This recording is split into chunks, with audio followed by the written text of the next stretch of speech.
Bonjour à toutes et à tous, bienvenue dans cette deuxième webconférence dans le cadre de la semaine du logement accompagné de l'UNAFO. Vous êtes effectivement sur le sujet l'utilité sociale des FJT, dont le Conseil général de l'environnement et du développement durable a produit il y a quelques mois un rapport sur les FJT, sur l'utilité sociale des FJT. En 6 mois, effectivement, la publication de ce document me paraissait intéressant effectivement de voir avec l'État et avec nos confrères et amis de l'UNAGE où on en était effectivement de ces travaux.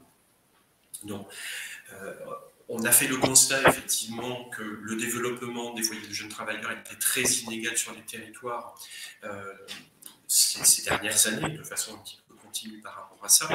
Donc, effectivement, il nous semble intéressant de se questionner sur est-ce que la relance pourrait permettre de rééquilibrer les territoires. C'est vrai qu'il y a des endroits où c'est relativement facile de produire, relativement plus facile en tous les cas, de produire du FJT. Il nous paraît également intéressant de nous interroger sur l'éventuelle concurrence ou complémentarité entre les différents dispositifs, foyer de jeunes travailleurs, résidence sociale de jeunes actifs, mais également au titre de l'article 9, et évidemment de s'interroger sur la question des réhabilitations. Voilà la thématique que nous souhaitons aborder ce matin. Donc, je suis Pierre-Marc Navalès, chargé de mission au sein de l'UNAFO. Je propose évidemment à mes deux intervenants de se présenter l'un et l'autre. Marianne, je te laisse commencer peut-être. Oui, donc Marianne Offray, je suis directrice générale de l'UNAGE. Tu m'entends? Vous m'entendez? Yves Roche, donc peut-être pour ne pas perdre de temps. Moi, j'entendais très bien Madame Offray, ça me gêne de me présenter avant elle, mais je suis donc Yves Roche, je suis chef de projet pour le logement des étudiants et des jeunes actifs au sein d'une administration centrale du ministère du Logement, la DHUP, Direction de l'Habitat, de l'Urbanisme et des Paysages. Alors moi, je n'entends pas Marianne, mais... Alors, et là, est-ce que tu m'entends, Pierre-Marc? Non, visiblement non. Alors c'est peut-être moi qui ai le problème, du coup. Alors, je suis donc Marianne Offray, directrice générale de l'UNAGE, l'Union nationale pour l'habitat des jeunes. J'ai un petit souci, je n'entends pas une de mes intervenantes, alors que mes collègues et vous, apparemment, auditeurs, vous l'entendez. Voilà, c'est les joies du direct. Donc, je ne sais pas comment on va faire par rapport à ça, mais c'est sûr que si on ne peut pas s'entendre, ça va être un petit peu compliqué pour moi. Je ne sais pas comment. Alors, Il est parti. On est tranquille, Yves. On peut discuter. Ah, voilà, c'est bon. J'ai rafraîchi la page. Ça a fonctionné. Vous m'excusez. Ce sont les joies du direct. Donc, Marianne, tu t'es présentée. Est-ce que tu m'entends? Oui, moi je t'entends parfaitement. Merci. Je suis désolé de ces petits soucis techniques. Je vous propose que, donc, comme tu t'es présenté, je ne vais pas te redemander pour les auditeurs de te représenter. Je vais continuer effectivement. Donc, premier sujet que je souhaitais aborder effectivement avec vous, la question du développement des foyers de jeunes travailleurs. Dans sa lettre de mission, Madame Vargon, ministre du Logement, qui avait été à l'origine de la commande auprès du CGEDD, rappelait que le gouvernement, que le développement d'une offre accessible, accessible aux jeunes, accessible financièrement, est une priorité de l'action gouvernementale.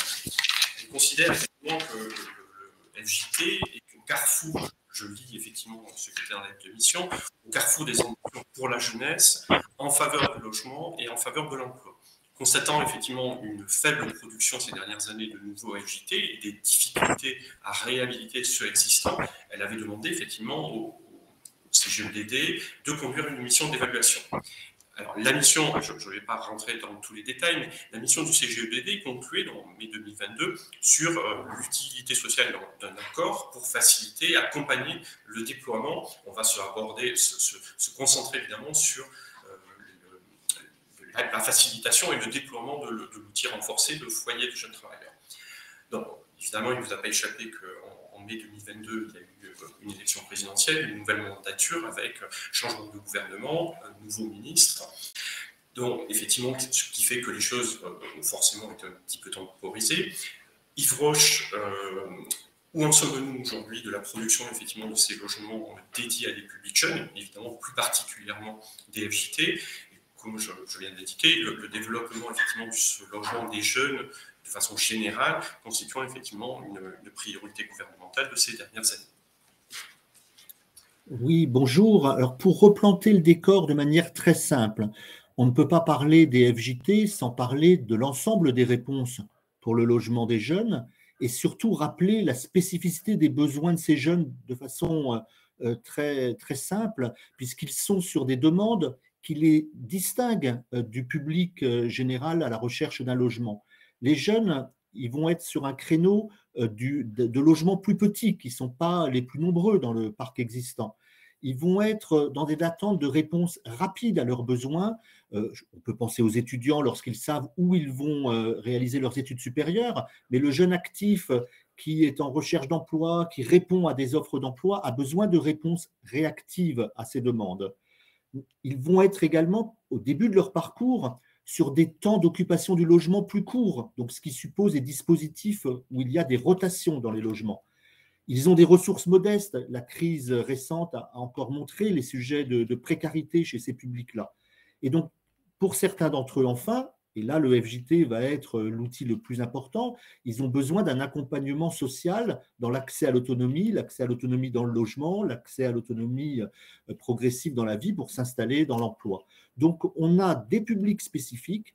J'ajoute un élément démographique. On a des classes d'âge qui correspondent donc aux jeunes de 18 à 30 ans, de plus en plus nombreuses, issues donc des années qui commencent en 98. De 98 à 2013, les tranches d'âge de la population française sont particulièrement nombreuses par rapport aux années précédentes. Donc tous ces facteurs ont en effet conduit les gouvernements successifs à afficher une priorité de développement d'une offre adaptée aux besoins de ces publics et de développement important au sein des efforts qui sont faits plus globalement pour développer l'offre de logement abordable. Donc ça, c'est le premier élément de contexte. Le deuxième élément, c'est que vous avez raison de rappeler que les gouvernements sont très engagés sur le sujet, mais la réponse, elle vient fondamentalement des territoires. Donc notre priorité de ces dernières années a été de regarder territoire par territoire comment s'emparer du sujet. Il a existé de longue date des lieux d'échanges partenariaux sur ces sujets-là, mais on peut dire que depuis 2019, ils ont été consolidés. Il y en a certains nouveaux qui ont été mis en place sous des formes différentes, comités de pilotage régionaux, des choses à l'échelle des métropoles. Ça pouvait être des groupes de travail au sein du CRHH, comme ça pouvait être des instances spécifiques. En élargissant les partenariats, donc on y va y trouver les Urages, on va y trouver l'Éclage, on va y trouver bien sûr le monde HLM, pour les étudiants, le monde de l'enseignement supérieur. Donc on a eu un gros effort ces dernières années de consolidation des échanges partenariaux locaux sur le sujet pour être à la hauteur du défi. Et le troisième élément, c'est que ces dernières années, la prise de conscience a été largement partagée par le tissu des collectivités locales qui considèrent aussi que c'est une priorité de répondre à ces besoins. Dans l'enseignement supérieur, les besoins des étudiants, c'est un facteur d'attractivité des territoires, mais pour la vitalité économique des territoires, il faut trouver des logements pour satisfaire les demandes d'emploi, et les jeunes étant pour certains en difficulté, il faut aussi des réponses spécifiques à leur apporter. Cette prise de conscience des territoires, elle est acquise de la même manière que ce soit l'Union sociale pour l'habitat, donc l'ensemble des organismes HLM, ou Action Logement, nous rejoignent pleinement sur cette priorité. Et je terminerai en montrant une diapositive qu'on va développer élément par la suite des débats, une diapositive qui montre les premiers résultats.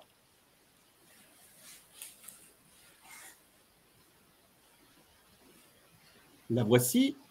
Normalement, vous la voyez à l'écran. Je la mets donc en plein écran pour que on la voit tous bien. Donc, ça ne fonctionne pas. Moi aussi, je ne suis pas très doué. Pourtant, tout à l'heure, ça marchait. Donc, bon, en tous les cas, si j'arrive pas trop à la grossir, mais si vous voyez, il s'agit tout simplement du nombre de logements sociaux dédiés aux jeunes, je ne parle plus des étudiants, du nombre de logements sociaux dédiés aux jeunes, donc qui ont été financés chaque année.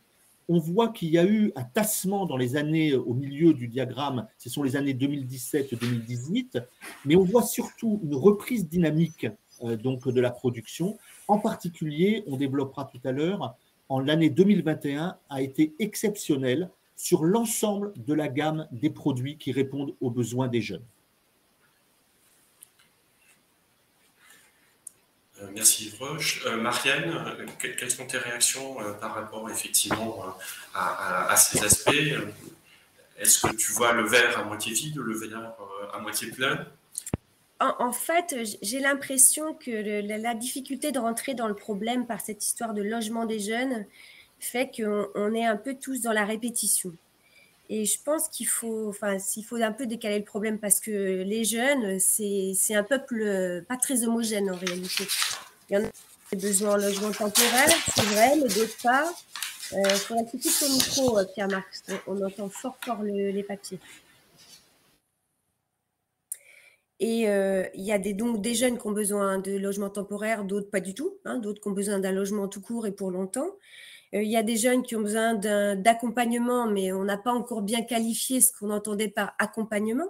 Effectivement, si on peut penser que les jeunes n'ont pas tous besoin d'accompagnement social, on peut quand même penser que l'entrée dans la jeunesse, c'est un moment où on a besoin de quelque chose qui ressemble à la socialisation, à de l'aide pour s'ancrer dans un territoire. Hein. Vous faisiez référence, Yves, à cette histoire des territoires.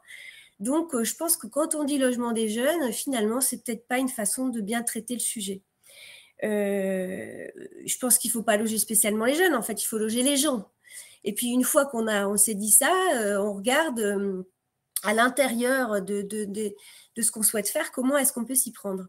Alors, évidemment, on a cette espèce de tendance à regarder dans le catalogue les étudiants, les jeunes actifs, ceux qui auraient besoin d'un accompagnement, alors qu'en réalité, je pense qu'il faut se poser la question du projet qu'on porte.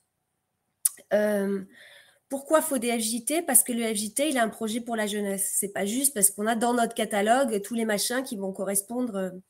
Et je dis ça pourquoi? Parce que si on fait une analogie, par exemple, avec les transports, et qu'on se dit, ah bah tiens, dans mon catalogue, je vais mettre des routes, des voies ferrées. Alors, bien sûr, on pourrait se dire, bah, je vais mettre 15 voies ferrées, puis 15 autoroutes.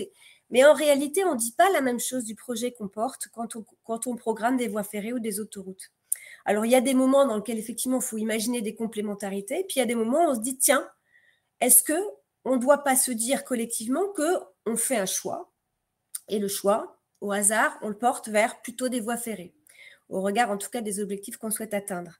Et je pense qu'il faut vraiment mesurer ce qu'on programme au regard des objectifs qu'on souhaite atteindre.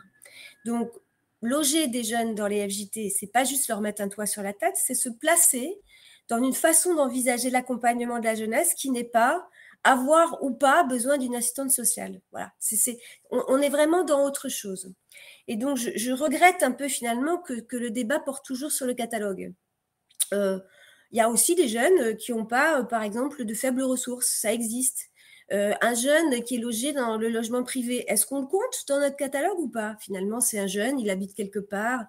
Donc, je pense qu'il faut davantage serrer le problème et ça nous aiderait en fait à désigner des sous-objectifs et à dire, ben, en fait, si on a tel objectif qui soit effectivement d'emmener la jeunesse vers une forme d'émancipation sociale, politique, intellectuelle, territoriale, dans l'emploi, eh ben, alors il faut porter des projets de type FJT. Hein. Je ne vends pas ma crèmerie, mais je remarque que si c'est pareil ce qu'on fait en FJT ou ailleurs, c'est effectivement peut-être pas la peine de programmer du FJT parce que c'est plus cher et plus compliqué. On va y revenir. Hein. Vous voyez, donc si c'est exactement pareil de faire de la RSJA et du FJT, il ne faut pas mettre le prix, hein, c'est pas la peine. On peut même à la limite pas faire de RSJA et de FJT du tout en fait. On peut simplement faire du logement pour tous et puis là-dedans s'assurer qu'il y ait quand même quelques jeunes qui y aient accès. Donc bien réfléchir au projet qu'on porte, je pense que c'est préalable à aller dans les catalogues de produits en fait. On va revenir effectivement sur la question de concurrence ou complémentarité effectivement des résidences sociales jeunes actifs et de l'article 609 à la marge avec effectivement les foyers de jeunes travailleurs. Peut-être quand même rappeler que d'une part, effectivement, dans le plan 80 000 logements jeunes dont Yves Roche chargé de la coordination, était quand même dédié dès l'origine 60 000 logements étudiants, 20 000 jeunes actifs, et dans ces 20 000 jeunes actifs, effectivement, n'était prévu qu'un nombre, qui je crois n'a pas été d'ailleurs atteint, de 3 000 places en foyer de jeunes travailleurs, qui elle-même était issue de la Convention d'objectifs et de gestion avec la CNAF. Donc, peut-être, enfin, on est tous d'accord, me semble-t-il, sur la nécessité de développer des foyers de jeunes travailleurs, mais on voit qu'aujourd'hui, d'une part, comme je l'ai dit en introduction, et je voudrais qu'on porte quand même le regard plus particulièrement sur ce sujet aujourd'hui de l'inégalité des territoires.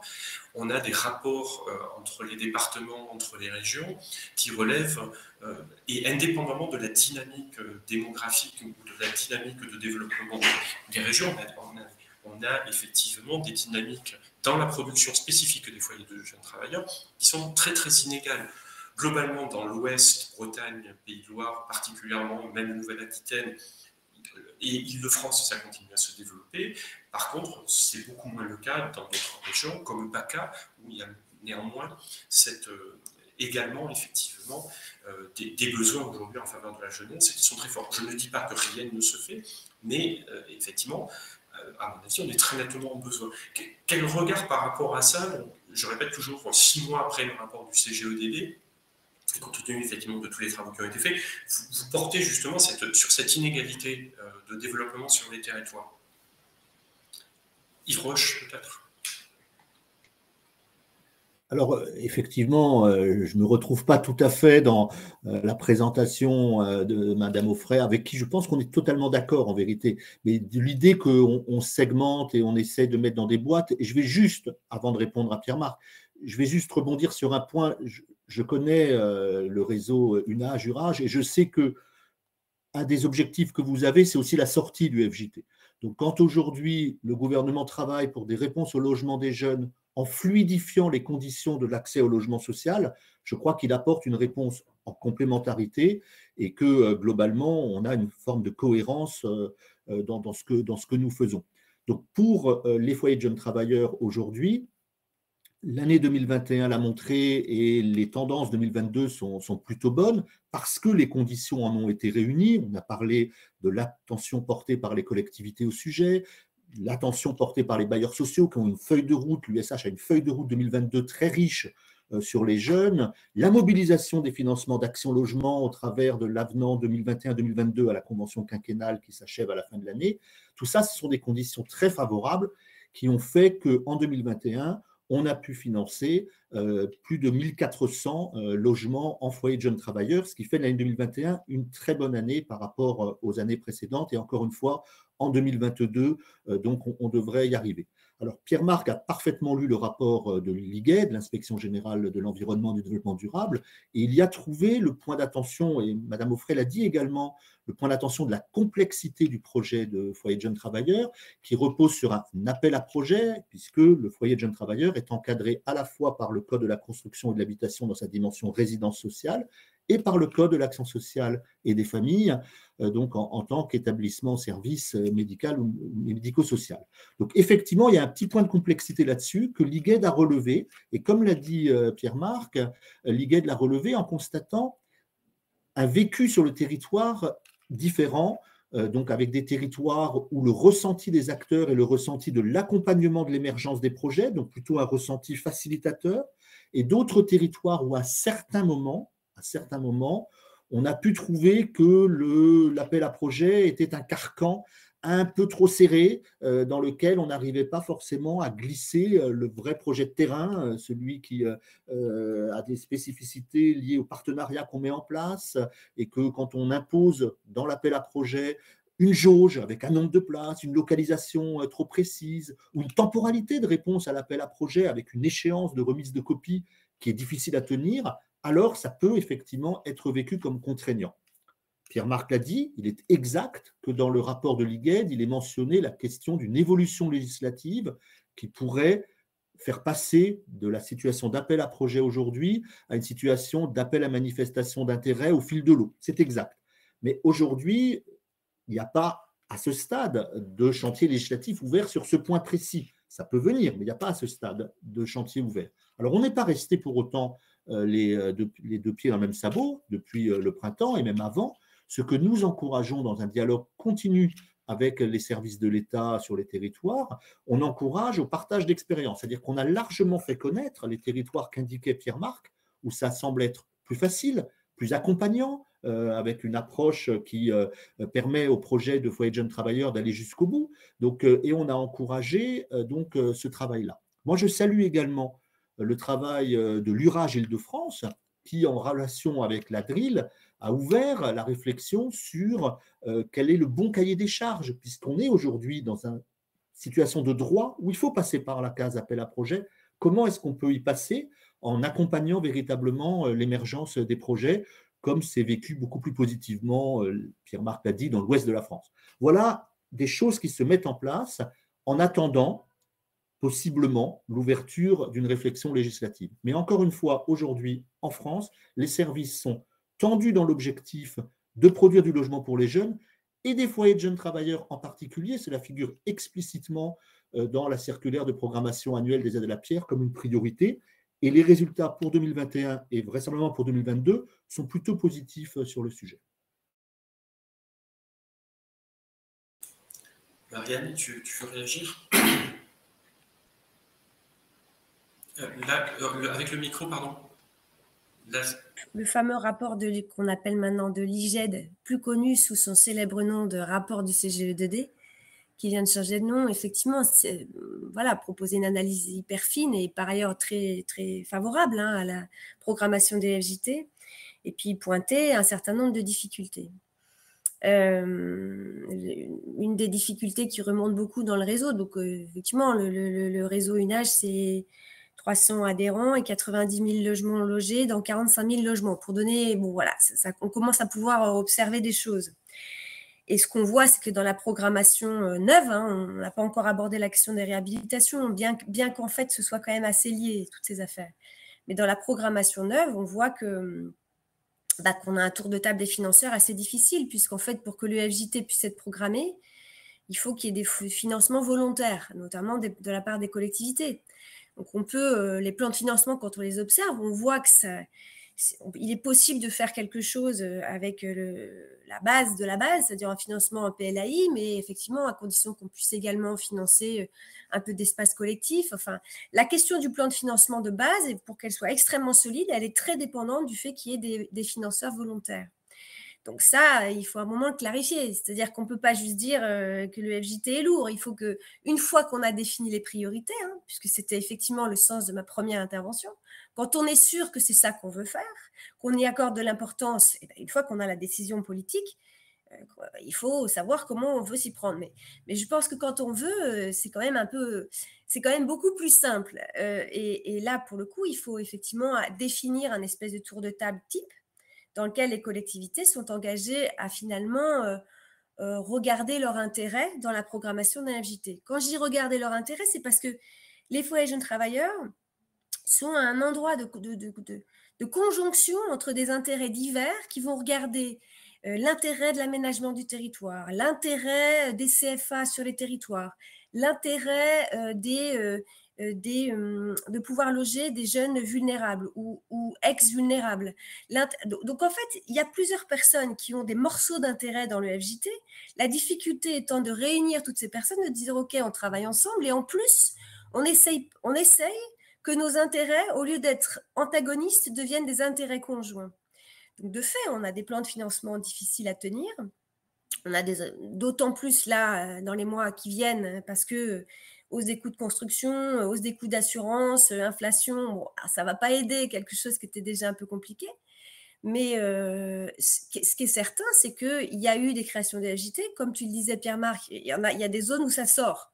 Donc, il faut regarder les zones où ça sort et regarder comment ça se fait dans les zones où ça sort. Ça existe. Il y a des méthodes pour le faire puisque ça existe. Et donc voilà. Après, c'est vrai que quand je parlais de toutes ces parties prenantes et de ces personnes qui s'intéressent, ça fait la beauté du style, du FJT, de la résidence habitat jeune. Le problème aussi, c'est que ça a aussi une petite tendance à dire que toutes les parties prenantes se disent « c'est pas moi, c'est l'autre qui doit s'en occuper ». Nous, on le voit en tant que tête de réseau. parce qu'en fait, on est à la conjonction d'un certain nombre de politiques publiques qui sont l'emploi, le travail, les affaires sociales, l'enfance, le logement. Et chaque fois qu'on va voir un financeur ou une administration, il dit « Ah, mais non, mais c'est pas vraiment moi, en fait, c'est surtout l'autre qui doit s'en occuper. » Donc, bon, il y a un moment aussi où, en termes d'organisation et de méthode au niveau de l'État, il faut voilà, qu'il y ait un peu de force de conviction et qu'on ne renvoie pas aux têtes de réseau la faiblesse de leur plaidoyer. Enfin, je veux dire, nous, on peut plaidoyer comme des dingues, hein, mais je veux dire, il y a un moment, il faut que ce soit entendu. Ce que je constate quand même, c'est que, par exemple, là maintenant, dans un moment de programmation, je pense que les services de l'État et les services des collectivités territoriales, il ne s'agit pas d'accuser, qui vont concerner le secteur du logement, ne sont pas suffisamment en lien avec l'unique financeur public qui vient financer la FJT, qui est la CNAF. La CNAF est en préparation de sa COG, donc qui prépare quand même une programmation à 3 ans.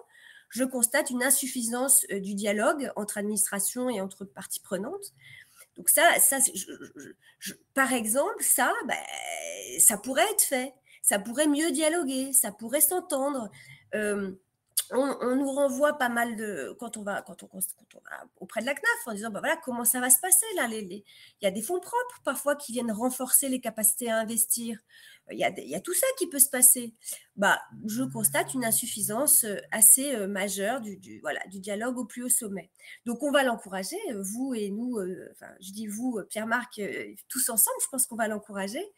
Et c'est vrai qu'il faudrait un peu d'huile dans les rouages et que ça n'est pas seulement partie liée avec une lourdeur d'albatros qu'on suppose associée au FJT. Pas que le FJT qui est lourd, hein, il y a aussi le fameux millefeuille qui peut être un peu indigeste. Bon, voilà, chacun prend sa part, hein, on essaie de ne pas participer à tout ça, mais je dois dire qu'on ne peut pas sans arrêt renvoyer la difficulté de programmation aux parties prenantes qui sont les opérateurs de terrain. Voilà. On est parfaitement d'accord sur cet aspect, Marianne. Effectivement, le fait qu'aujourd'hui est en train d'être discutée une nouvelle convention d'objectifs et de gestion dont on peut espérer, en tous les cas, qu'elle ait des objectifs plus ambitieux que la précédente. 3000 logements, c'est quand même pas énormément. Et pour autant, on n'est pas tout à fait sûr qu'on les ait atteints. Et je pense qu'effectivement, on a à avoir, comme tu le disais, une attention particulière sur là où ça marche et là où ça ne marche pas. Et je pense que les responsabilités sont très très partagées.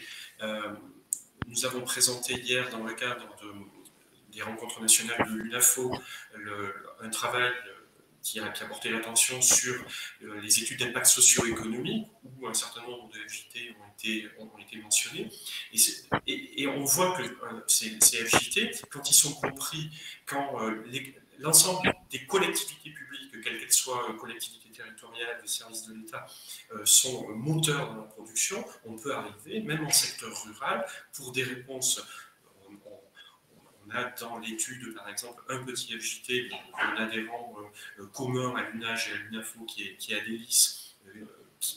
On a porté l'attention effectivement sur un FJT qui a été monté en secteur rural. Il y a eu effectivement une dynamique collective de l'ensemble des acteurs, l'opérateur gestionnaire de FJT, des entreprises, effectivement des collectivités territoriales, et ça a évidemment fonctionné.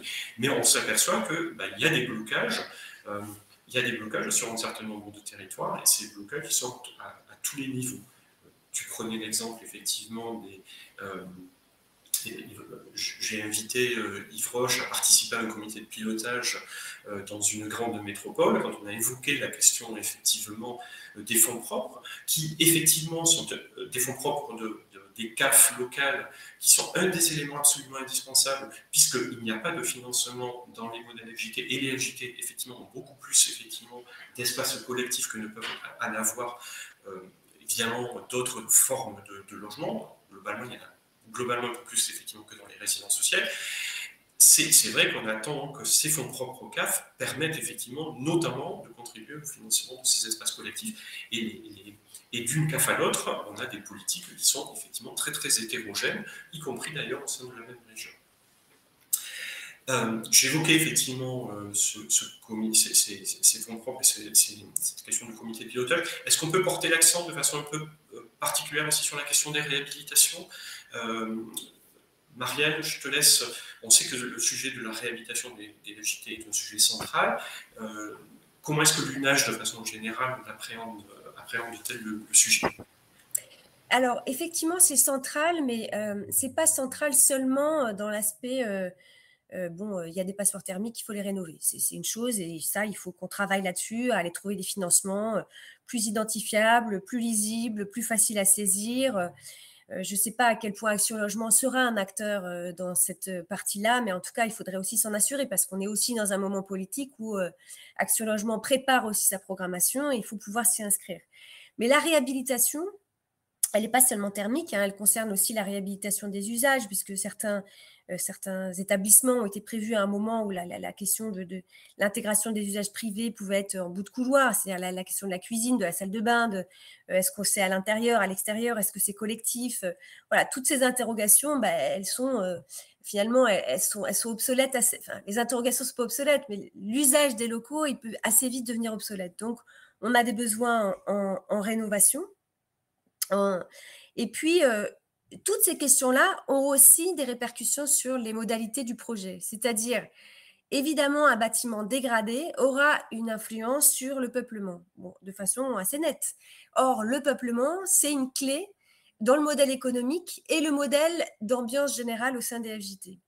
C'est-à-dire que si le bâtiment est dégradé, on va effectivement avoir tendance à associer le foyer jeune travailleur à de la grande pauvreté. Alors, du côté des élus locaux, c'est la panique. Ouh là là, on va me programmer quelque chose qui ne va pas plaire aux habitants. Donc, on a effectivement un enjeu de réhabilitation qui dépasse même la question la simple question, si j'ose dire, de la passoire thermique, qui n'est déjà pas un sujet simple. Les enjeux de mixité sociale au sein des foyers jeunes travailleurs ne peuvent être réalisés que si le bâtiment est adapté, et le bâtiment est confortable, le bâtiment correspond aux usages, le bâtiment est valorisé sur la commune, c'est-à-dire que c'est un bâtiment qui est plutôt source de fierté que source de relégation. Donc, les enjeux de réhabilitation sont forts. On a besoin d'outils très clairement plus importants. Hein. Ça ne peut pas simplement être des prêts. On voit qu'on a un certain nombre d'associations qui peuvent effectivement saisir des prêts, mais on a besoin de crédits d'impulsion. On a besoin d'une pallulos assez claire qui puisse être utilisée sur la réhabilitation. Nous, de notre côté, on a plein de choses à faire aussi en tant que tête de réseau, c'est-à-dire on doit encourager des adhérents à aller provoquer chez leurs bailleurs une prise de conscience, si tant est que ce ne soit pas le cas. Alors, on peut espérer que les bailleurs aient été quand même aussi sensibilisés à la cause, mais on a, nous, 90% de nos adhérents qui sont locataires du parc social. Donc, évidemment, la première entrée dans la question étant notamment, par exemple, le DPE, qui va conditionner l'accès à des crédits, hein, comme ça a été le cas pour les plans de relance. Hein.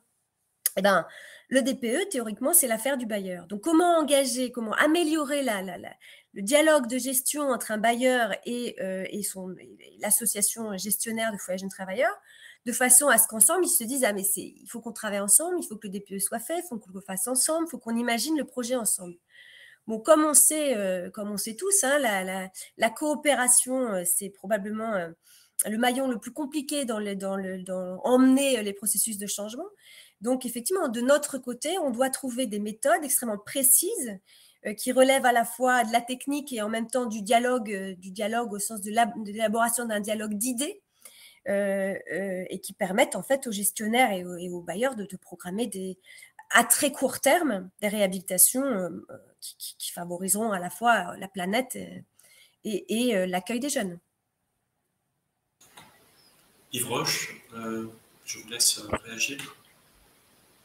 Oui, alors je reviens une seconde sur le développement de l'offre et puis je réponds sur la réhabilitation. Donc sur le développement de l'offre, je confirme que c'est une priorité bien identifiée, que nous suivons de près en relation avec les services territoriaux, avec des financements qui sont côté État, Fonds national d'aide à la pierre, le petit supplément qui n'est pas neutre du tout sur les PLAI d'Action Logement ces 2 dernières années, des financements qui sont très encourageants, mais Marianne Auffray l'a très bien expliqué, ce n'est pas uniquement avec ça que le projet sort, il faut qu'effectivement le tissu local s'engage également autour du projet. Donc on est d'accord, mais en termes de priorité, il ne peut pas y avoir de doute.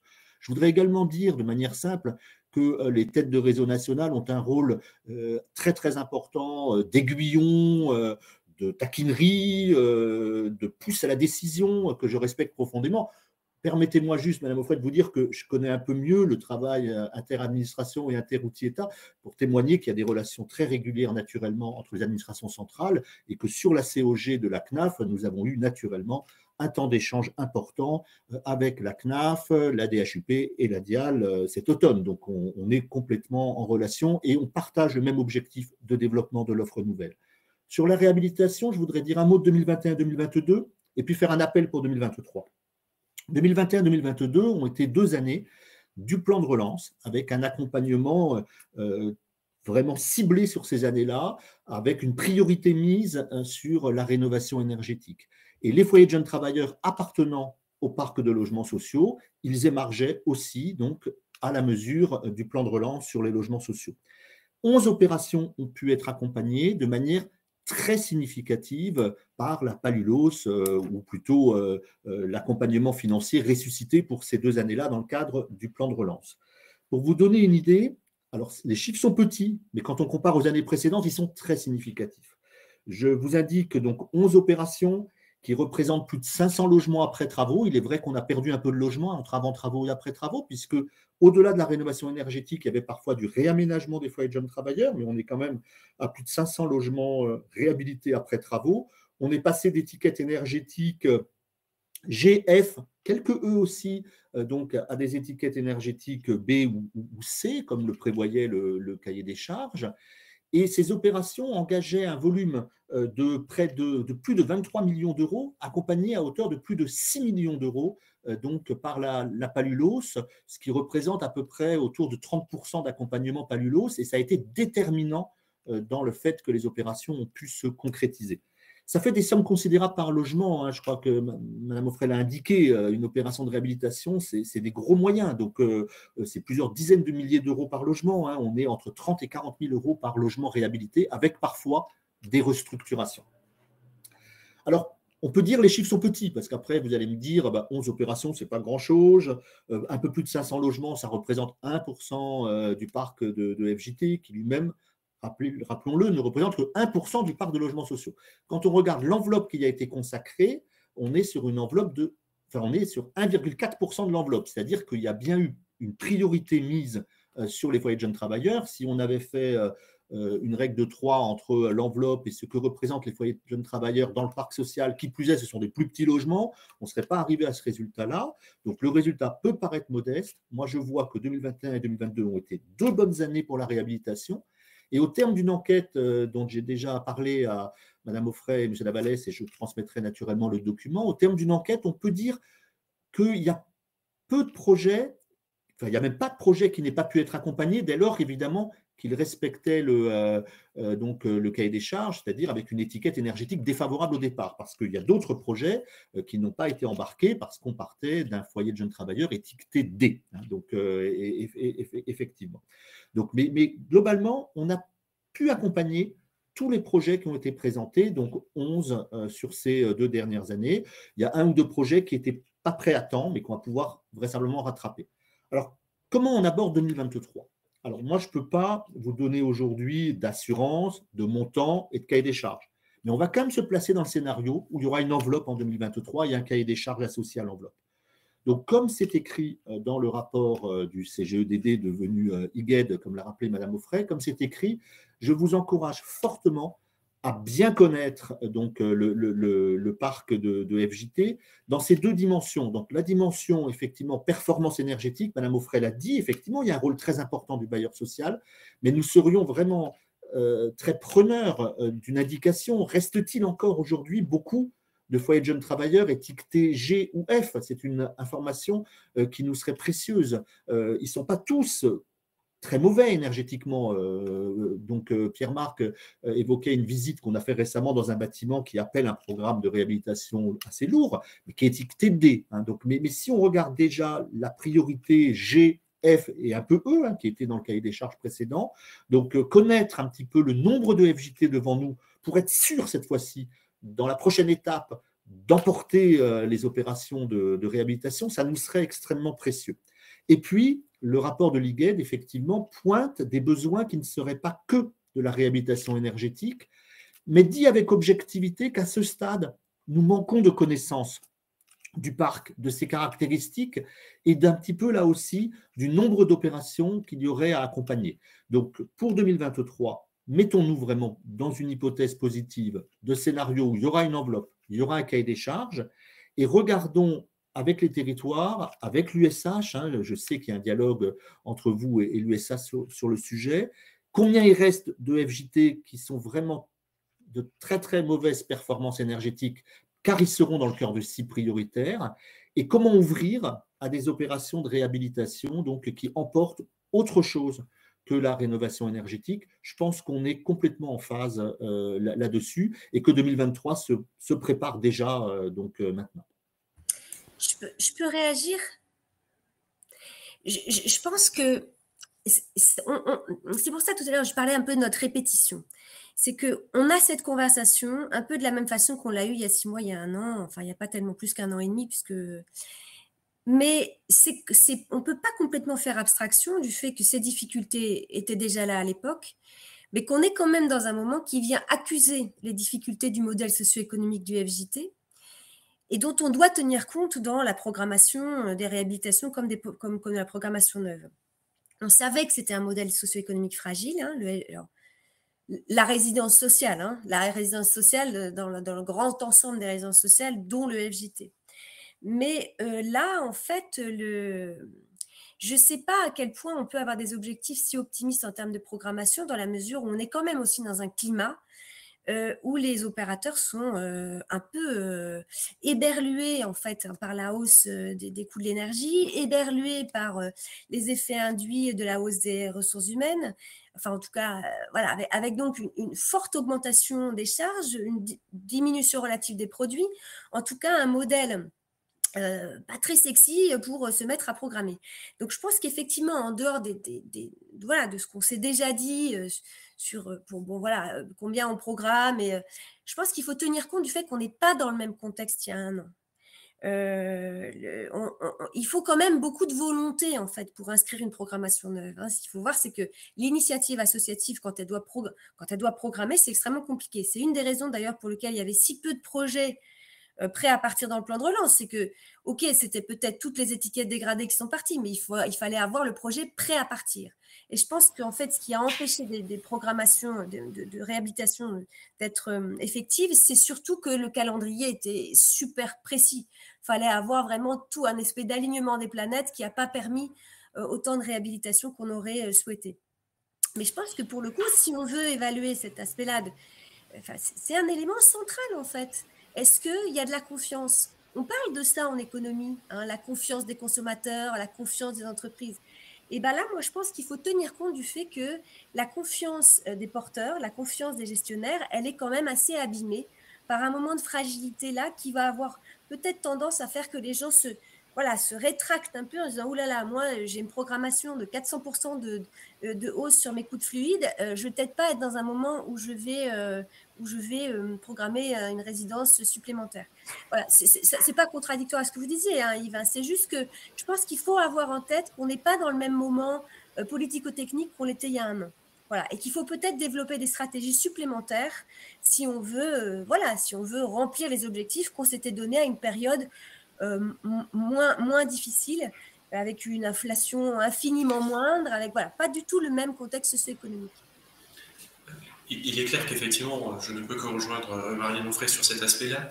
Alors, sur les 2 dimensions, effectivement, que tu as fait valoir, Marianne, à la fois, effectivement, ce point, on vous l'a fait valoir à plusieurs reprises, Yves, à savoir le fait que la maturité, effectivement, des projets est très, très variable. Or, le fait d'ouvrir une enveloppe sur des temps très courts, 2 ans pour favoriser l'émergence d'un projet qui est global, avec énormément de partenaires, et c'est la raison pour laquelle on avait évoqué, je vous avais proposé de participer à ce comité de pilotage sur un foyer de jeunes travailleurs, sur lequel, effectivement, il y a à la fois la question de la rénovation énergétique, et c'est toujours la même difficulté, c'est la question de la case. Là, on avait une case qui était DE, Pourquoi? Parce qu'il y avait un chauffage urbain. Mais le bâtiment est certes effectivement a bénéficié d'un chauffage urbain qui est avec des fluides qui sont mixés, mais de notre côté, effectivement, c'est une vraie passoire énergétique.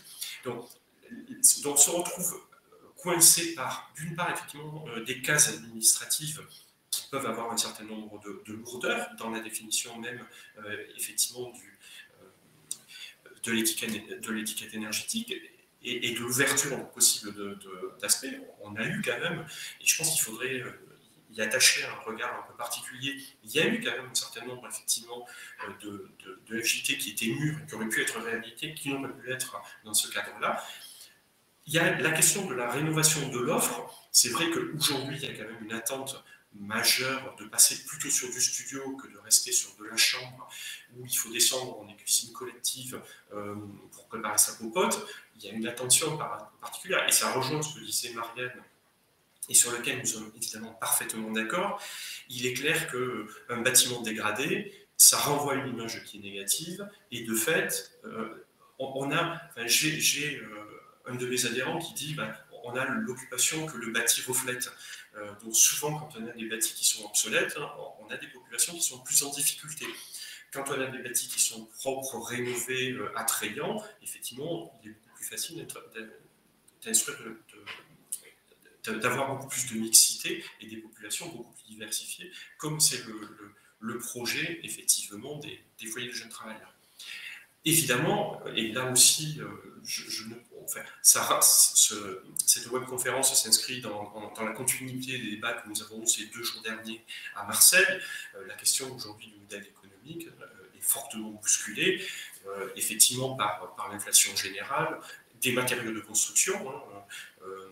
Didier Joanneau l'a rappelé en séquence d'ouverture l'autre jour, par également la hausse des taux d'intérêt et évidemment par tout ce qui est la crise énergétique. Yves, vous voulez une autre réaction ou on enchaîne sur... Non, je crois qu'on est totalement d'accord. Je voudrais saluer l'intensité de la première séquence de mardi matin à Marseille, où ce qu'a rappelé Madame Auffray comme point d'attention majeur a été parfaitement exprimé. Et vous savez comme moi, et vous êtes partie prenante même plus que moi, du dialogue avec les décideurs nationaux sur le sujet pour répondre à ces gros points d'attention. Donc on est complètement d'accord, et bravo pour la séquence Marseille de mardi matin, où ça a été dit dans des termes d'une grande précision, d'une grande netteté, et que j'ai naturellement, avec ma collègue de la Dial, complètement rapporté à notre... Merci. J'ai souhaité également sur cette... Alors, ça a été évoqué déjà en filigrane à plusieurs moments de nos échanges, la question de la complémentarité, effectivement, entre foyer de jeunes travailleurs et résidence sociale jeunes actifs. C'est vrai que l'UNAFO s'est fortement mobilisé pour permettre effectivement la poursuite de la production de résidences sociales jeunes actifs. Je rappelle qu'en 2015, la DRIL avait dit on arrête la production de résidences sociales jeunes actifs au bénéfice effectivement de résidences sociales généralistes. Il y avait dans les années 2010 à 2015 une production qui était autour de 1000 à 1200 logements par an en résidence sociale jeunes actifs, effectivement sur l'Île-de-France. Nous avions alerté la DRIL à ce moment-là en disant si vous arrêtez ça, ça ne peut pas être compensé par de la production de résidence sociale généraliste et pas plus sur de la résidence sociale FJT. On n'a pas cherché à faire les Cassandres, mais ça s'est traduit de fait. Il y a eu une petite augmentation de la production des FJT après 2015, une petite augmentation de la production de résidence sociale généraliste, mais très modeste. Et évidemment, cette offre n'a pas été compensée. Donc, donc de fait, nous, on a cessé de plaider pour cette complémentarité, effectivement, dans les dispositifs. Par ailleurs, pour nous, le modèle économique d'une résidence sociale jeunes actifs, au niveau de l'investissement, est identique, effectivement, à celui des FJT. Il n'y a pas de concurrence, en tous les cas, en termes de la construction, sinon, effectivement, sur les espaces collectifs, comme je dis, mais qui peuvent être compensés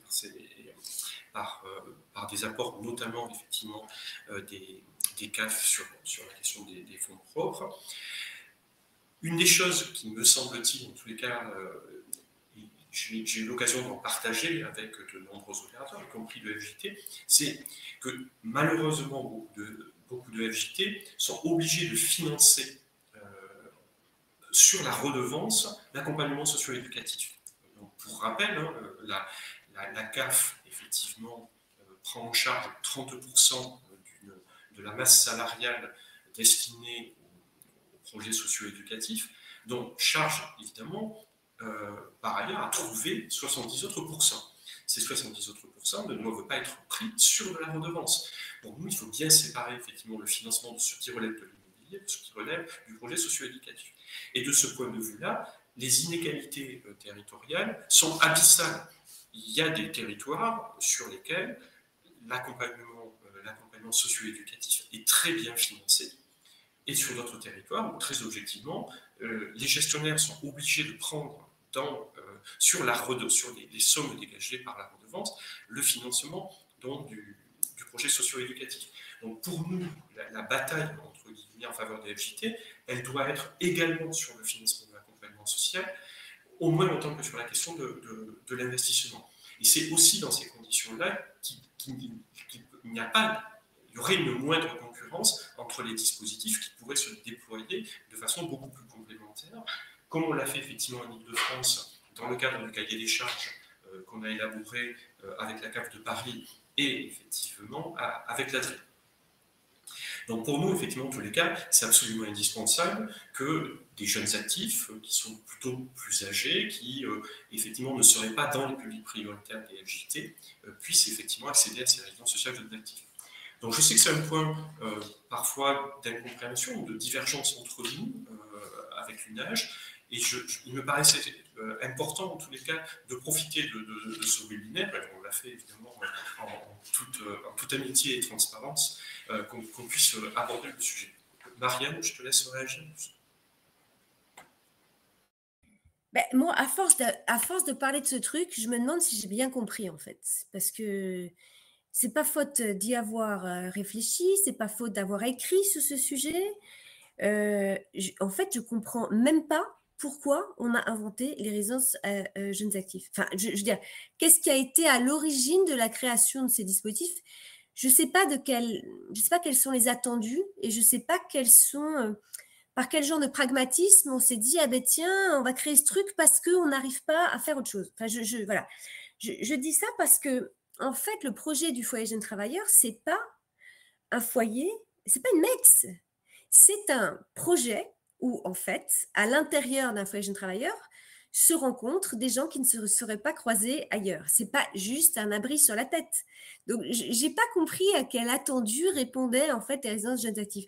Soit c'est important l'accompagnement socio-éducatif et auquel cas on se donne les moyens de le financer, soit c'est pas important et alors là, faut même arrêter les FJT. Enfin, je veux dire, parce que dans mon idée, cette espèce de cohabitation qu'on nomme un peu rapidement complémentarité encourage en fait des effets de segmentation des populations. C'est-à-dire que finalement, dans l'inconscient de notre programmation, ça veut dire que on pense qu'il y a des jeunes qui ont besoin de rien, c'est ça? Ou pas de grand-chose? Ou de quoi d'ailleurs, en fait? Ceux qui vont en RSJA, ils ont besoin de quoi? Pour qu'on leur destine ce programme-là, ça veut dire qu'on imagine quoi de leurs besoins? Et versus un autre public qui aurait donc des besoins autres, mais dont je n'ai pas exactement bien compris en quoi ils étaient antagonistes avec ceux des résidences sociales jeunes actifs. Donc si je me dis, bon, on n'arrivait pas à programmer des FJT parce que ça pesait 3 tonnes, parce qu'il y avait des appels à projets et que ça avait une image nulle, bon, bah, on s'est dit, on va appeler un autre projet d'une autre façon. Okay. Bon, il y a une espèce de pragmatisme qui n'est pas le mien, mais en tout cas, je peux imaginer le truc. Mais alors, de là à imaginer une complémentarité, je trouve que c'est un peu... En fait, je comprends pas je comprends pas cette façon de faire. Dans un foyer jeune travailleur, il y a à la fois des apprentis, des jeunes actifs, des gens qui vont bien, des gens qui vont pas trop bien. C'est même l'hypothèse philosophique du projet. Donc pourquoi est-ce qu'on irait prendre la partie qui va, donc, ce que j'en comprends, suffisamment bien pour les mettre dans un dispositif qui est le même, mais pas vraiment? Voilà. En fait, je pense qu'il y a un manque de clarification de ces projets. Je reviens à chaque fois au début de mon intervention. Hein. quand on s'est dit collectivement ce qu'on voulait, c'est quand même infiniment plus facile de faire découler une programmation de ces buts-là. Là, j'ai l'impression qu'on a la case B12 et la case C13 et qu'on se dit, bon, bah, elles peuvent vivre ensemble. Oui, la case B12 et la case C13 peuvent vivre ensemble. La question, c'est qu'est-ce qu'on veut faire? Qu'est-ce qu'on veut collectivement faire? Moi, je pense que c'est dommage de se passer dans le projet FJT, d'avoir aussi des jeunes actifs qui pètent la forme, qui sont un peu plus âgés. Il y a des jeunes, je trouve un peu dommage aussi pour les jeunes vulnérables de ne pas croiser des itinéraires qui sont positifs et où on ne renvoie pas sans arrêt la jeunesse vulnérable à sa vulnérabilité, voilà, qu'il y ait des processus d'identification possibles sur une jeunesse qui va mieux, et inversement, pour ceux qui vont bien, se dire, tiens, un an dans ma vie, 9 mois, 9 mois c'est le temps de séjour moyen dans notre réseau, 9 mois dans ma vie, je vais croiser des gens que je ne vais plus croiser au boulot parce qu'en fait, la reproduction sociale est telle qu'en fait, on est toujours avec les mêmes que soi. Voilà, donc ça vient réinterroger le projet. Et c'est ce qui fait que le foyer jeune travailleur n'est pas uniquement une solution logement, c'est aussi un projet de société. Enfin, voilà, Alors, les projets de société, moi, je sais que quand j'ai commencé à militer, on me disait, les projets de société, c'est pour les rêveurs, et puis dans des bureaux, des gens bien sérieux qui s'occupent des chiffres et de la technique, et puis en fait, ça n'a rien à voir. Sauf qu'en fait, ça n'a tellement rien à voir que pour l'instant, on s'aperçoit quand même, si on se saisit d'une autre analogie, pour éviter la répétition, il faut faire des analogies avec d'autres champs, j'en suis persuadée. Dans un autre champ, on s'aperçoit qu'il y avait des doux rêveurs qui étaient des écologistes et qui disaient des trucs sur le fait qu'il fallait des arbres et des oiseaux. Et puis maintenant, on a la Fédération des assureurs qui dit, voilà, dans les 30 années à venir, les coûts à venir du fait qu'on n'ait pas pris en compte les questions d'écologie, en fait, ça va doubler. C'est 183 milliards à 2050.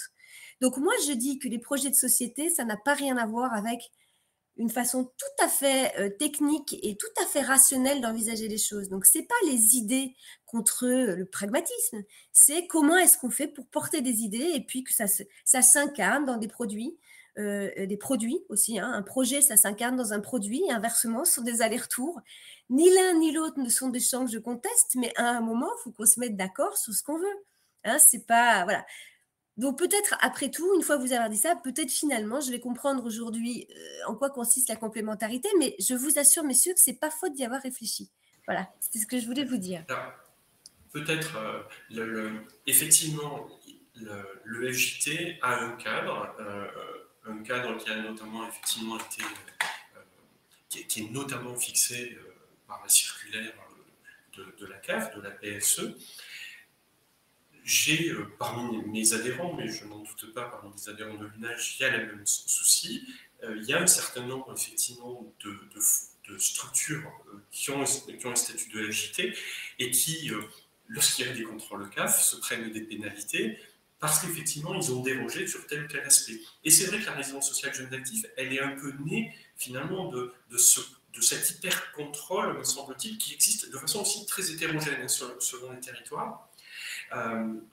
Les premières résidences sociales jeunes actifs, je me permets de le souligner, elles sont nées beaucoup autour de Disneyland Paris. Pour répondre effectivement à des jeunes qui sont plus jeunes par rapport au FJT, des jeunes qui peuvent avoir 31, 32 ans. C'est vrai qu'il y avait une souplesse par rapport à ça dans la résidence sociale jeune active.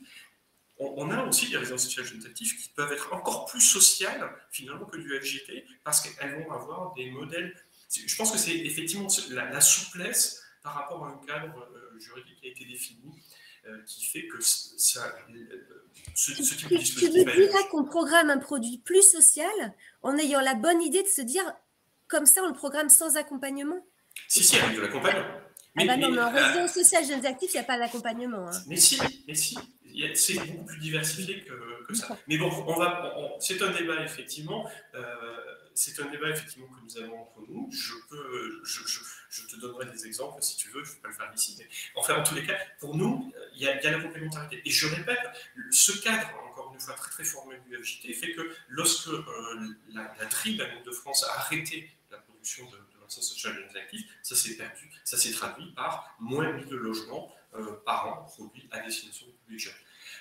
Peut-être, Yves, vous voulez réagir sur notre débat Oui, alors moi, je ne vais pas prendre parti. Moi, j'ai qu'un parti, c'est de développer l'offre de logement adaptée pour les jeunes en fonction des territoires et de la développer en quantité parce qu'aujourd'hui, les besoins sont là. Et après, je constate. Alors, qu'est-ce que je constate? D'abord, l'existence historique plus ancienne de dizaines de milliers de logements en foyer de jeunes travailleurs. On va se mettre d'accord autour de 50 000. Les RSJA, les résidences sociales, ce sont des résidences sociales avec un projet social et ce projet social est tourné vers l'accueil de jeunes. Ces RSJA sont effectivement dans le paysage plus récent. Elles représentent aujourd'hui autour de 12 000 logements.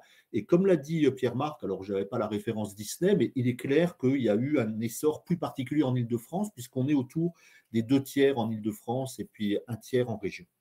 Ça, c'est le constat. Donc, une histoire des foyers de jeunes travailleurs autour de 50 000 logements. Et puis, ces dernières années, mais ça ne date pas d'il y a 3 ans, hein, ça date de plusieurs années, des résidences sociales qui ont axé leur projet social sur l'accueil de jeunes autour de 12 000 logements, dont les 2 tiers en Île-de-France. Ça, c'est le premier constat, c'est de là qu'on part. En termes de développement aujourd'hui, donc, nous avons un développement des résidences sociales jeunes pour partie RSJA, pour partie avec le statut de FJT, autour, en 2021, de 2800 logements écuits répartis entre les RSJA et les FJT. Alors, complémentarité, incompréhension, je ne sais pas. Mais quand je vais sur le terrain, je vois. Alors, qu'est-ce que je vois? Je vois, par exemple, pas plus tard que mardi après-midi, à Marseille, une association, je ne sais pas si j'ai le droit de la citer, Happy Provence, qui gère aussi bien quelques FJT que des RSJA.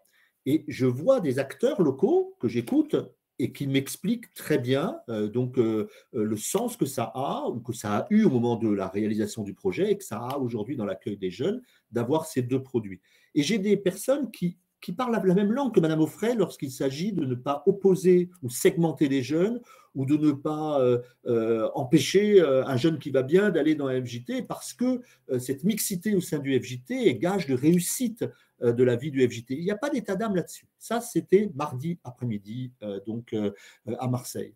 L'année dernière, dans les travaux du CGEDD de l'époque, de l'IGED d'aujourd'hui, j'ai accompagné les référents du CGEDD dans la visite à Chaville de 2 résidences qui étaient pour l'une un foyer de jeunes travailleurs, pour l'autre une résidence sociale jeune actif. Je ne sais pas si j'ai le droit de citer l'association, c'est la LJT qui était gestionnaire de ces 2 résidences et qui expliquait très bien donc comment ils travaillaient avec les publics accueillis dans chacune des 2 résidences, donc à Chaville, dans les Hauts-de-Seine. Donc voilà 2 témoignages les plus récents, parce que j'en avais visité d'autres avant, mais voilà, par exemple, l'expérience de la LJT en Île-de-France, l'expérience d'Happy Provence, Provence-Alpes-Côte d'Azur, avec des témoignages de terrain très concrets.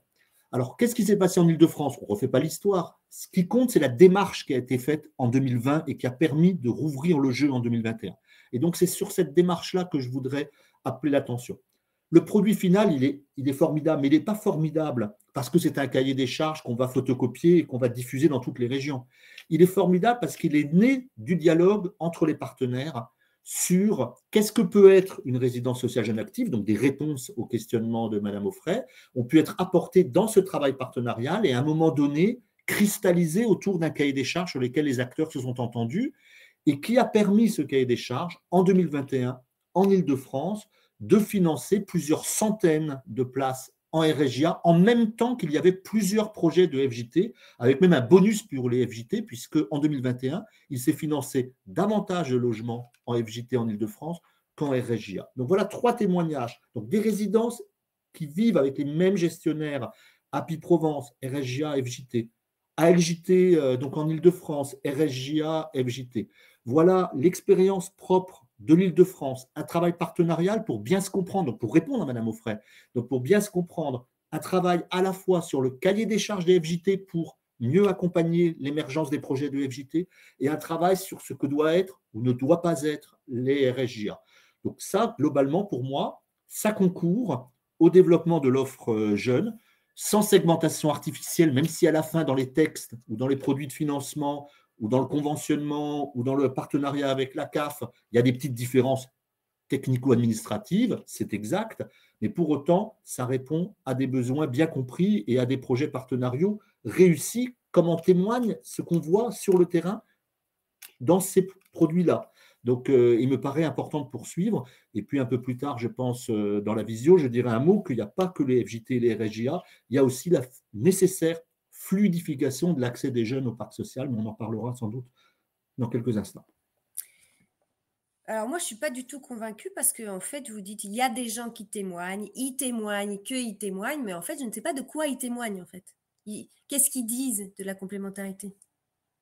Parce que bon, vous allez me dire que chacun peut témoigner la main sur le cœur du fait que c'est génial, mais en fait, je ne comprends pas le contenu de la satisfaction. C'est quoi? Qu'est-ce qui fait? Alors, il y avait l'âge, effectivement, la LJT. Bon, moi aussi, je vais sur probablement pas mal, même, on va dire, dans des quantités. Et j'ai l'impression, effectivement, pour en avoir discuté encore la semaine dernière avec Happy Provence ou avec la LJT de façon courante, bon, ils témoignent du fait qu'effectivement, il y a un moment de l'instant, de l'espace-temps où il y a des RSJA en même temps que des FJT. Qu'en gros, ils ont finalement dû se mettre d'accord, en tout cas en Ile-de-France, pour se dire, bah, toi, tu prends les 25-30 et moi, je prends les 18-25. Enfin, ça n'en fait pas non plus la chose la plus philosophique que j'ai jamais entendue, quoi. Je veux dire, c'est peut-être pas la peine de déployer énormément d'énergie à essayer de se partager, à faire un Yalta des âges, alors qu'on pourrait imaginer tous ces âges tout à fait bien ensemble au sein de résidences où justement l'idée c'est de se croiser. Bon, après on va pas épiloguer. Je vous dis, je pense que là, moi, mais encore une fois, le discours d'autorité n'y suffira pas. En disant, je vous dis que des gens me disent que c'est important et que c'est complémentaire, ne suffit pas à me faire envisager la complémentarité. Je suis avide d'argumentation plus précise concernant la nécessité que cohabitent ces deux systèmes. Je n'avais pas pensé avoir un discours d'autorité, mais je redis à quel point je salue le travail qui est réalisé sur le terrain. J'ai pris des exemples qui m'ont beaucoup appris, donc ce n'était pas un discours d'autorité, c'était plutôt un discours de reconnaissance et un discours de réalité pragmatique de ce qui se passe sur le terrain. Moi, j'ai trouvé formidable que des jeunes soient accueillis dans des RSJA gérés par Happy Provence, comme je trouve formidable que des jeunes soient accueillis dans des résidences sociales jeunes actifs gérées par la LJT que j'ai pu visiter. Ces deux associations ayant exprimé l'intérêt de la complémentarité avec d'autres FJT qui gèrent et qui répondent totalement à vos attentes, à votre expression, votre témoignage de l'intérêt du produit singulier qu'est le foyer de jeunes travailleurs. Donc il n'y a pas de discours d'autorité sur le sujet, mais il y a un discours d'encouragement fort et de profonde reconnaissance vis-à-vis de ceux qui font le job sur le terrain. C'est eux qui sont allés vers les RSJA, qui y ont trouvé sens. Et je dirais quand même, parce que Mme Offray a relevé des points qui sont très forts, qui sont des points d'attention. Donc, plutôt que d'en faire des points d'obstacle, et à un moment donné, en Ile-de-France, on est allé sur le verrou. Ce n'était pas très positif, Pierre-Marc l'a remarquablement rappelé. Donc, mais en faire des points d'attention. Donc, au niveau national, nous sommes extrêmement attentifs, et c'est écrit dans les circulaires sur le sujet, et dans tout le suivi que nous avons des territoires, à ce qu'il n'y ait pas extinction des feux FJT au bénéfice d'un produit qui serait plus facile, qui trouverait plus facile son équilibre, quoique, qui serait la RSJA. Donc, nous sommes attentifs à ce que ça réponde sur le terrain à des diagnostics locaux, à des besoins de jeunes. Il y a des jeunes qui ont des besoins en FJ, qui pourront être satisfaits par des FJT, il faut faire des FJT. Et il y a d'autres jeunes à l'attente de logement pour lesquels la RSJA peut être une bonne réponse. Donc oui, tout ce qu'a dit Mme Offray, en fait, on le partage, mais moi, je ne l'exprime pas en disant je ne crois pas à la RSJA ou je ne veux plus qu'il y ait de RSJA ou je fais un stop sur le RSJA pour donner le go 5 ans plus tard. Je le fais en point d'attention donné au service pour que le dialogue permette les bonnes réponses. Et sincèrement, je salue les réponses 2021. Je serais heureux de vous partager celles de 2022 dans quelques semaines. Mais en 2021, ça a fonctionné de manière plutôt équilibrée, y compris avec le troisième produit dont on dira quelques mots. Et je me permets effectivement de lire dans le chat le petit commentaire de Tommy, effectivement, qui finalement fait aussi le lien, effectivement, de Tommy Vera, par exemple, le délégué de l'Unclash, encore pour quelques jours. Tommy dit effectivement, il y a une segmentation aujourd'hui dans le cadre des politiques publiques de la jeunesse. Et les opérateurs, ils font avec. Et c'est vrai que dans le meilleur des mondes, on aurait sans doute effectivement des projets qui sont complètement différents. On a des opérateurs qui font avec les politiques publiques, et effectivement, ils vont à un moment donné répondre dans un cadre plutôt que dans un autre. Après, on est tous d'accord, et je pense qu'on est tous les trois d'accord sur le fait de dire, effectivement, l'offre FJT est une offre à encore plus soutenir, encore plus développer, et je crois que sur ce plan-là, il n'y a pas trop à dire. Je souhaite peut-être, alors peut-être Yves, vous évoquiez la question d'autres réponses, d'autres types d'offres. C'est peut-être là où effectivement, dans notre construction de déroulé, je n'avais pas trop souligné. C'est peut-être à mon avis là où ça se situe. L'heure avance quand même, ça fait un peu plus d'1 heure que nous dialoguons. Je pense qu'il y aura un dernier point après à traiter qui est finalement la question effectivement de l'accueil des plus précaires, sur lequel il y a des gros trous dans la raquette. Il y a des actions qui sont faites, mais qui sont loin d'être systémiques, me semble-t-il. Mais vous souhaitiez évoquer effectivement la question de la complémentarité des dispositifs, d'autres natures d'offres. Oui, tout à fait. Donc, on est parti du constat de la difficulté des jeunes à rentrer dans le parc social de droit commun, du fait de l'application de critères de priorité, du faible nombre de petits logements, de listes d'attente et de temporalité qui ne correspondent pas aux besoins du jeune. Si vous décrochez un contrat à durée déterminée sur un territoire qui n'est pas votre territoire d'origine, vous avez besoin d'une réponse logement rapide. Alors, ça peut être en FJT, ça peut être en RSJA, mais parfois, vous la cherchez dans le logement social et la réponse apportée va être dans une temporalité qui ne conviendra pas. En revanche, vous êtes prêt à faire un sacrifice qui est le sacrifice du droit au maintien dans les lieux, c'est-à-dire que quand vous vous inscrivez parmi les demandeurs de logements sociaux et que vous voyez proposer un logement social, le principe général est celui du droit au maintien dans les lieux. Donc, vous êtes prêt à faire ce petit sacrifice parce que vous voulez une réponse de court terme qui vous permette de poser vos valises, d'accepter la proposition d'emploi et d'avoir un peu de temps ensuite pour chercher une solution logement durable si vous faites votre nid sur le territoire où vous arrivez. Et c'est à cela que répond une disposition de la loi Elan de 2018. Et ce que je voudrais dire, c'est que cette disposition qui permet aux bailleurs sociaux, on est donc dans le cas d'une location directe, il n'y a pas de structure gestionnaire intermédiaire, qui permet aux bailleurs sociaux, parmi leurs demandeurs, de réserver un sort particulier aux moins de 30 ans qui acceptent de renoncer au droit au maintien dans les lieux et qui acceptent un contrat de location d'une durée maximale d'1 an. Cette disposition, aujourd'hui, les territoires s'en emparent et en 2021, c'est plus d'1 millier de logements dans des opérations nouvelles qui sont financées à cette fin. Alors, ça ne veut pas dire 1000 jeunes qui ont accès à ces logements aujourd'hui, donc 24 novembre 2022, mais ça veut dire 1000 logements qui vont arriver à leur mise en service et que les bailleurs sociaux, les Caléoles, vont attribuer prioritairement à des jeunes de moins de 30 ans qui auront accepté d'avoir un contrat de location de court terme qui va assurer une rotation et qui, globalement, va fluidifier donc l'accès des jeunes au parc social sur les territoires les plus tendus. Donc plus d'1 millier de logements financés donc en 2021 et certainement autant, sinon davantage, donc en 2022. Un autre texte a permis, toujours en application du texte de la loi Elan que je citais, un autre texte permet de mobiliser des opportunités dans le parc existant.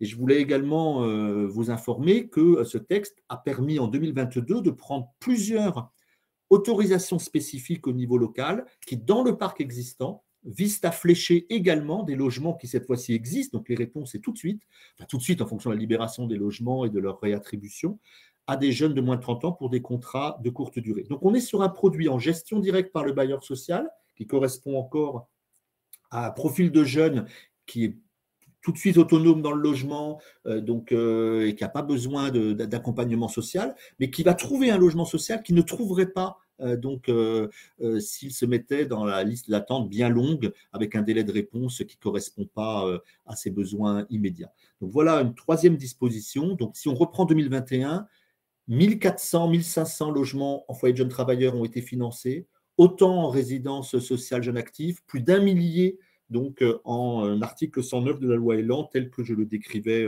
à l'instant. Alors, ça peut paraître 3 tuyaux d'orgue, mais ça fait quand même plus de 4200 réponses demain à des besoins très importants de logement des jeunes en secteur difficile. Tu veux réagir, Marianne ? Oui. Alors déjà la RSJA, bon, on m'a entendu un peu critique. Après, moi, encore une fois, c'est une critique très constructive. Je trouve que c'est un débat. D'ailleurs, j'ai pas eu l'occasion de vous le dire à vous, une info et Pierre-Marc, mais vraiment, je trouve ça super que vous ouvriez la possibilité sincère de ce dialogue et que justement, on puisse se dire les choses. Mais alors, si on veut ce dernier machin qui est l'article 109. Alors là, j'ai effectivement des critiques encore plus rudes. Nous, on a évidemment des enjeux de fluidification. Enfin, je veux dire, c'est pas les jeunes, hein, c'est l'ensemble de la population. Le taux de rotation dans le logement social a explosé, a justement extrêmement diminué plutôt, et donc ses conséquences ont explosé.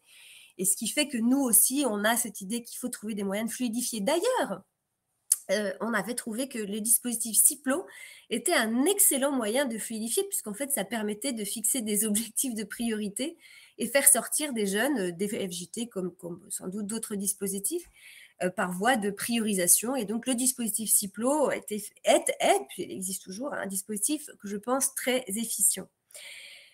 Mais je pense, encore une fois, que c'est un défaut d'analyse de base. C'est-à-dire que quand un jeune a besoin d'un logement, il en a certes besoin vite avant d'être vieux. Ça, là, la tautologie, on est tous d'accord avec ça.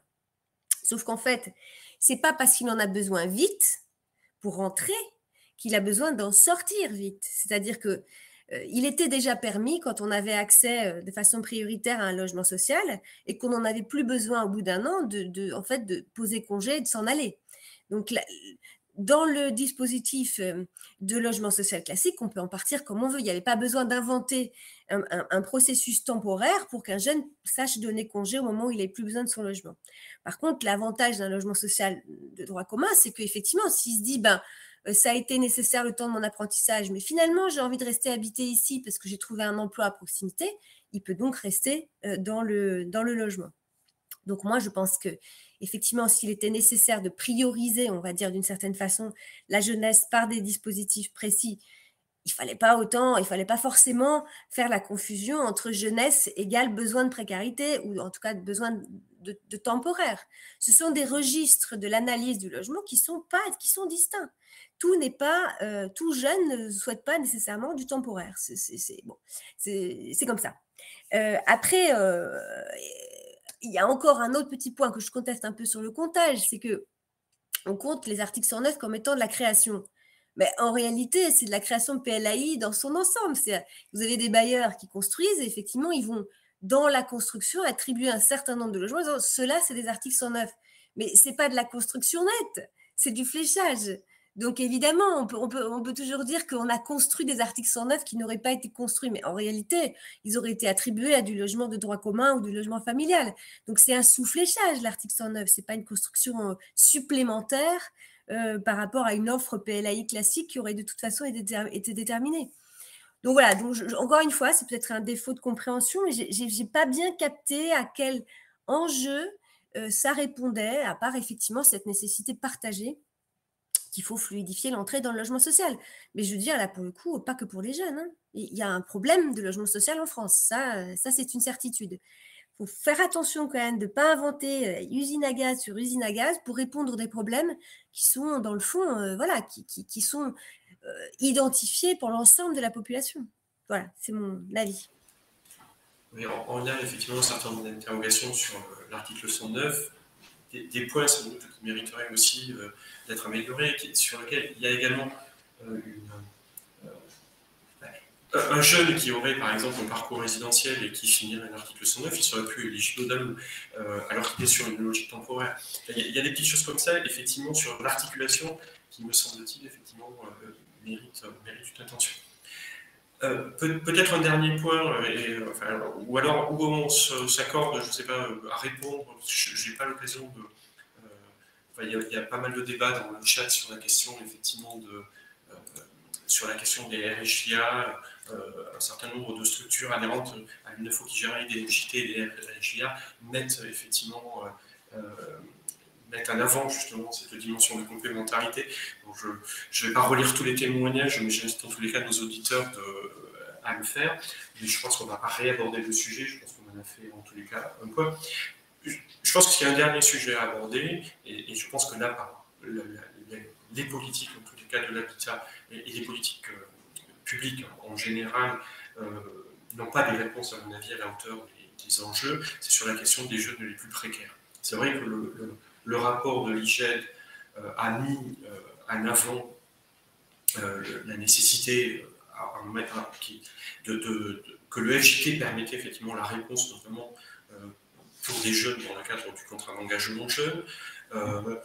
Que ce soit le réseau UNAGE ou le réseau UNAFO, on s'est dit, il y a, alors sur la circulaire, enfin, sur les textes autour du contrat d'engagement jeune, il y a très peu de choses sur le logement. Sur les contrats d'engagement jeunes en rupture, les jeunes les plus en difficulté, effectivement, il y avait bien un volet logement. Ça a été quand même une sacrée usine à gaz. On trouve que c'était intéressant, mais les réponses, pour l'instant, sont quand même peut-être pas à la hauteur. En fait, les réponses étaient très complexes dans l'appel à projet, et il manque quand même, il y a des trous dans la raquette. Le contrat d'engagement jeune est moins favorable que la garantie jeune qui existait auparavant. Il y avait des possibilités de cumul de ressources qui quand même nous interrogent. Donc là, nous, on est prêt à, enfin, je pense que Marianne va aller dans mon sens, on est prêt à dire banco, les FJT, il faut développer les FJT et permettre effectivement à plus de jeunes en grande difficulté, des jeunes parmi les plus précaires, dans le cadre, en gardant le principe de mixité. Je pense qu'on est d'accord pour dire qu'il faut qu'il y ait plus de FJT, qu'on puisse accueillir des jeunes qui sont vraiment très grande difficulté. Mais à la fois en termes d'accompagnement, de solvabilisation, de sécurisation des parcours, d'un département à l'autre, d'un territoire à l'autre, c'est parfaitement évident. Marianne, alors, bon, effectivement, c'est pas un sujet DHUP au sens où, effectivement, c'est géré par d'autres instances, mais c'est néanmoins un sujet de préoccupation, j'imagine, enfin, j'espère, en tout cas, que dans le cadre des interministériels, on tient compte du fait que pour loger les jeunes, on doit pouvoir bouger le logement, mais bouger les jeunes, en tout cas en termes de ressources. Enfin, en tout cas, c'est des leviers qu'il faut savoir articuler. Là, pour l'instant, dans la création du CEJ, donc le COJ va bientôt évaluer la mise en place toute récente, somme toute, du contrat d'engagement jeune. Je ne sais pas très bien à partir de quelle matière ils vont le faire, parce que quand même plein de choses n'ont pas démarré. Et notamment l'opérationnalité des référents jeunes au sein des SIAO, qui était c'était un des éléments dans la mallette de la mise en place du CEJ des jeunes en rupture. Donc, le problème du CEJ, nous, on a commencé à l'identifier par rapport à nos adhérents. C'est d'abord un problème de visibilité, puisqu'en fait, le CEJ, c'est 6 mois renouvelable une fois. Donc, j'espère que je ne vais pas dire des bêtises parce que c'est une telle technique bureaucratique. Donc, ça ne donne pas beaucoup de visibilité à la personne qu'on va loger, de savoir que pendant 6 mois, il va y avoir des ressources et que non seulement elles vont de toute façon s'arrêter de façon très rapide et qu'en plus, elles sont soumises au fait que le jeune doit pouvoir aller effectivement à ses 15 heures de formation par semaine, sinon il perd ses ressources. Donc, c'est non seulement peu lisible à l'avenir, mais en plus, on sent la fragilité de ces ressources. Et puis, en plus, on constate aussi que ce sont des gens qui sont peu éligibles à Visal. On constate aussi qu'ils ont les mêmes faiblesses dans la conception APL, c'est-à-dire qu'autant on avait un peu vu que les apprentis et les étudiants étaient d'une certaine façon protégés dans des APL qui avaient davantage de visibilité et de stabilité, mais les CEJ n'ont pas profité de ce régime protecteur. Donc, si on veut à un moment qu'effectivement des CEJ qui cumulent des difficultés puissent être pris de façon prioritaire dans les FJT, et je trouve ça très bien parce que c'est tout à fait les missions des foyers jeunes travailleurs que d'accueillir toutes les jeunesses, dont la plus fragile. Mais c'est sûr qu'on doit renforcer le fait que ce sont des personnes que les adhérents auront intérêt, ou en tout cas auront plaisir et auront des facilités à accueillir. Parce que là, les pauvres, ils cumulent un peu. Ils ont des revenus à 500 € inférieurs au RSA, pas de Visal, c'est renouvelable tous les 6 mois, et puis... C'est-à-dire, c'est comme si on avait voulu un petit peu imaginer le client pas terrible pour des associations dont on a rappelé tout à l'heure qu'elles étaient quand même économiquement dans une grande fragilité. Il y a des fois aussi où l'opérateur associatif, il est obligé d'équilibrer l'ensemble et de faire que les personnes qui les jeunes qui logent soient solvables, fiables, enfin voilà. C'est le bon père de famille qui est aussi, voilà, qui est dans chaque opérateur de foyer jeunes travailleurs et de RSJA. Pour le coup, ça, je pense que c'est assez bien partagé. Donc, pour le coup, moi, je trouve dommage, voilà, que le CEJ ne se soit pas doté d'un véritable volet logement, c'est-à-dire avec un meuble à tiroir dans lequel on aurait plutôt renforcé l'attractivité, on va dire, de ces jeunes par rapport à du logement abordable.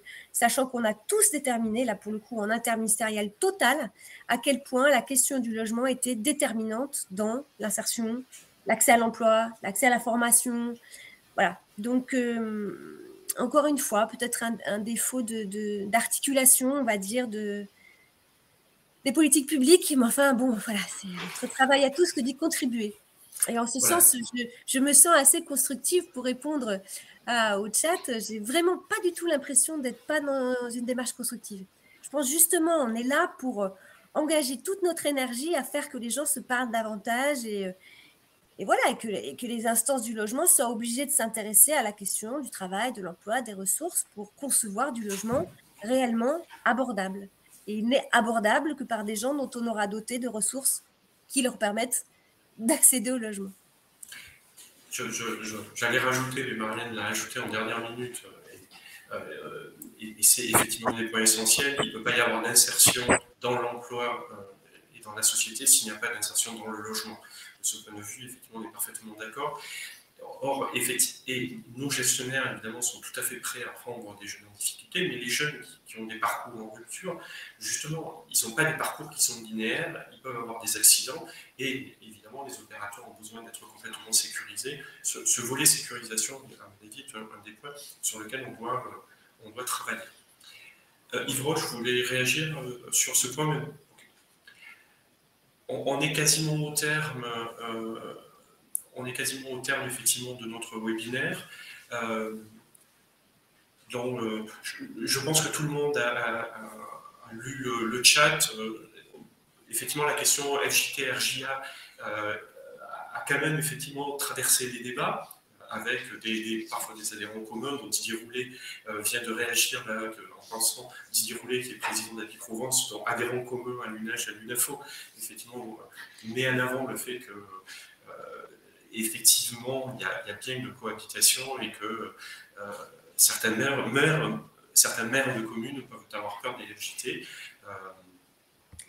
Ah bah oui, mais je veux dire, les maires, ils vont avoir encore plus peur des FJT si on programme une RSJA à côté qui vient capter tout le public, qui vient stabiliser l'ambiance générale. Hein. Je veux dire, Didier, j'ai eu cette conversation avec lui il y a quelques jours, je salue Didier, mais je veux dire, si la raison de programmer des RSJA, c'est qu'on ne peut pas programmer des FJT parce qu'on craint d'y loger trop de cas sociaux, pardonnez-moi, mais on est d'accord. On n'est pas très technique. Hein, voilà. Mais on est d'accord sur cet aspect-là. Je vous propose de clôturer. En tous les cas, merci Marianne, merci Yves de ce webinaire. Merci à vous. Merci à tous. Merci à vous. Merci, à très bientôt. Et de toute façon, nous poursuivrons les débats. Au revoir. Merci, au revoir. Marianne, oui. l'enregistrement, voilà, parfait. Merci.